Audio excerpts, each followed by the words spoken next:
All right, we're going to go over some of the answers from yesterday's classwork which were on the low side. So the first one is, what is the complement of a 1-degree angle? So complementary means 90 degrees. The two angles add up to 90 degrees. So if we know one, we can subtract it from 90 degrees and we can find the other. So the answer for this one should have been 89 degrees.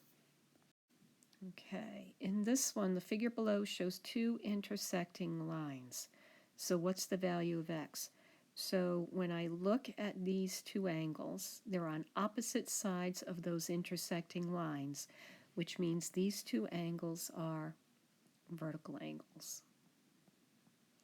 And we know that vertical angles are congruent. And congruent means they are the same measure. So that means if this one is 66 degrees, its vertical angle, which is x, is also 66 degrees. So x is equal to 66 degrees. All right, in this problem, you have two angles, and they want to know what the measure of angle B is.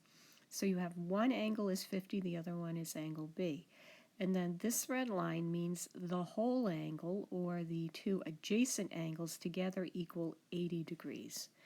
So these two are adjacent angles because they're next to each other. They share a common vertex. They share a common vertex and they share a common ray. So to find what B is, we're going to take 80 minus 50 to calculate B. So 80 degrees minus 50 degrees means B is 30 degrees. All right, in this example, we have two lines that are intersecting, but we're not looking at vertical angles. We're focusing on these two angles that are adjacent to each other.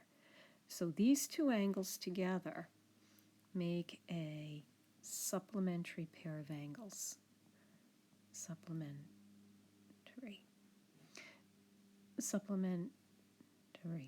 There we go.